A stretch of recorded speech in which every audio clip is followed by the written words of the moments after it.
Salut à tous, c'est Kazin, j'espère que vous allez bien. On va parler aujourd'hui de Zénith Suprême. Alors il y a des crayons qui sont tombés, hein, c'est normal, c'est le bazar sur mon bureau.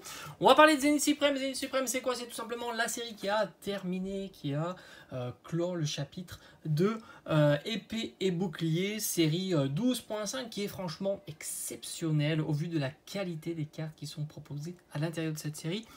Mais pas que, évidemment. On va parler, donc Zénith Suprême, je vous ai montré quelques... Voilà, c'est ça, hein, c'est ce magnifique Drascorm aussi, ce magnifique Reikum aussi, ce magnifique Suicune.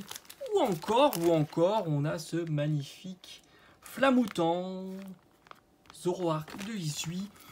Ou encore ce magnifique Zeraora VMAX. Ou encore cette magnifique Ambition de Cynthia. Voilà, j'ai fait le tour là des cartes qui sont vraiment très sympas de cette série là, et on va regarder les cartes dresseurs tout simplement. On va faire un petit bilan parce que c'est vrai que les cartes dresseurs ce sont des cartes qui sont très intéressantes. Pourquoi?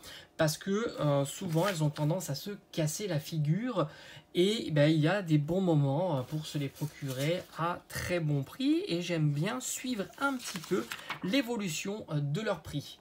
Alors on va commencer par les cartes dresseurs de la série classique, on va dire.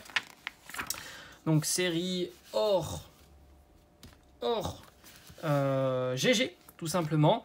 Bon, j'ai pas été voir Recherche Professorale et Percupio, mais fort à parier que Percupio et Recherche Professorale vaudra pas grand chose. Alors si, je crois que Recherche Professorale, on est aux alentours de 7 €, je crois que c'est quelque chose comme ça. Et pour Percupio, en même temps, je regarde, je fais mes recherches, on n'est pas loin aussi, on est sur 6-7 €. Donc 6-7 € pour ces deux cartes. Franchement, Percupio, je dis pourquoi pas, mais Recherche Professorale, bon, en plus je l'ai eu en ouverture malheureusement, j'ai envie de te dire malheureusement, parce que quand tu as Recherche Professorale, c'est la pire hein, des quatre, hein, il n'y a pas photo.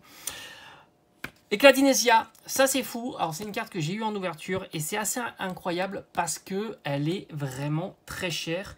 Et c'est la carte dresseur la plus chère de la série. Et c'est une carte dresseur qui est très chère. Elle est à 40 €. J'ai même l'impression qu'elle n'a fait que augmenter avec le temps. Voilà.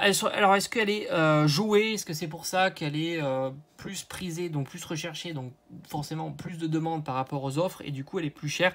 C'est fort possible. Je ne suis pas un joueur Pokémon. Je commence à jouer à l'Orcana et franchement ça c'est plutôt cool, mais c'est vrai que me mettre dans le jeu Pokémon alors qu'il y a énormément de règles, c'est beaucoup plus compliqué. On a Ami de Hisui. Alors Ami de Hisui, c'est à peu près une quinzaine d'euros. Je trouve l'illustration très jolie. Et on a aussi Ami de Sinnoh, où on est aux alentours d'une dizaine d'euros pour cette carte là. Donc c'est vrai que c'est assez fou d'avoir la Ecladinesia qui est très chère, et c'est vraiment très cher, 40 € pour la série. Par exemple, si je te donne un exemple, Pikachu secrète qui poule pas souvent hein, quand même hein.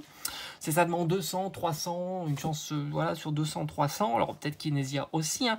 Ça reste Pikachu secrète, il y a tout ce qu'il faut pour que ça soit une carte chère. Et ben non, elle est à 15 €. 15 petits euros, et je crois que de mémoire je l'avais eu à 10 €. J'avais réussi à la trouver à 10 € parce qu'elle avait certainement diminué un petit peu. Ça fluctue un peu hein, quand même. Mais il y a des tendances qui montent, tendances qui descendent, ou une tendance qui stagne tout simplement. On va continuer avec les versions Galerie Trainer, je crois que c'est ça, non Galerian Galerie, je crois que c'est Galerian Galerie qu'ils ont appelé ça. Enfin bon, c'est pas le but de la vidéo d'expliquer pourquoi ça s'appelle GG ou TG.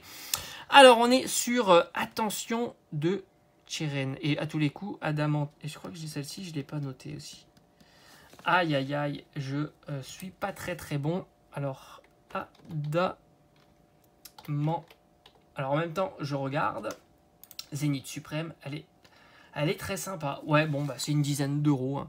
Elle est sympa, celle-ci aussi. Hein. Franchement, une dizaine d'euros. Alors, attention de Chirène, vraiment pas cher. 7-8 € pour celle-ci. Pourtant, je la trouve vraiment jolie. Vraiment, attention de Chirène. Toutes, elles sont sympas quand même. Mais il y en a que je trouve vraiment plus sympas que d'autres. Hein. Franchement, il n'y a pas photo. Attention de Chirène, moi j'aime bien. Il y a le Pokémon en fond. C'est assez dynamique. La scénographie, j'aime beaucoup. Expérience de Nikolai, on est aux alentours de 9-10 €. Ambition de Cynthia, je pensais que ça allait être la plus chère, mais on sait que c'est Cladinesia. On est aux alentours d'une petite vingtaine d'euros pour cette carte-là. Elle était plus haute, elle a diminué. Je pense qu'on pouvait la trouver assez facilement entre 10 et 15 euros. Puis là, elle est en train de remonter paisiblement. Vitalité de Flow que je trouve magnifique avec un, je crois que c'est Joli Flore qui est au fond. Franchement, elle est très très belle. Je l'ai vue en vrai. Je ne l'ai pas eu en ouverture, mais j'ai eu l'occasion de la voir, hein, que ce soit sur des vides-greniers ou des choses comme ça. Je la trouve très très belle et elle coûte que 12 euros. Je trouve que c'est plutôt un excellent prix pour cette carte-là. Franchement, aller à 10 euros peut-être. Descendre encore, j'y crois pas trop sur le bloc Zénith Suprême, même si on sait qu'il va y avoir le coffret Lugia qui visiblement commence à être disponible dans les boutiques de jouets.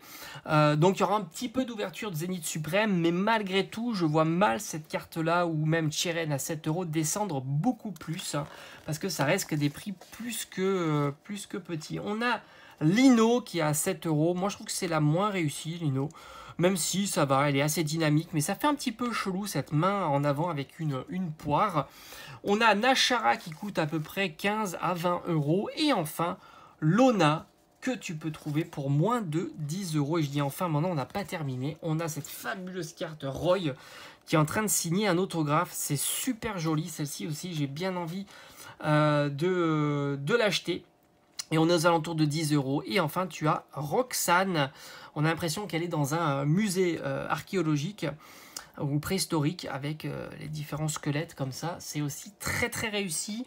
Et pour cette carte-là, faut compter moins de 10 euros pour Roxane. Donc franchement, les cartes dresseurs de cette série-là sont plutôt bon marché, malgré que la série soit sortie depuis maintenant quelques mois. Presque on va dire une année, hein. Je pense que le temps file et c'est une très très belle série. Je pourrais faire pareil avec les GG classiques bord jaune et les GG qui commencent à être texturés, mais j'ai l'impression que ça bouge pas beaucoup sur ces cartes là.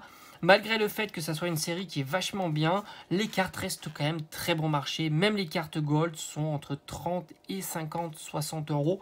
Pas plus. Il n'y a pas eu d'envolée sur ces cartes-là. Les chiens légendaires restent assez stationnaires. Tout ça reste assez contenu pour une série qui est franchement très sympa. Donc je pense que c'est un bon moment si tu n'as jamais complété cette série-là. Parce que c'est vrai qu'on est sur des prix très accessibles. Un petit Mew comme ça, on est aux alentours de 7 euros. Ça reste une superbe carte. Allez, j'ai fait le tour de cette série-là. Et puis, comme je t'ai dit, on se dit comme d'habitude, à bientôt sur la chaîne. Allez, ciao, ciao.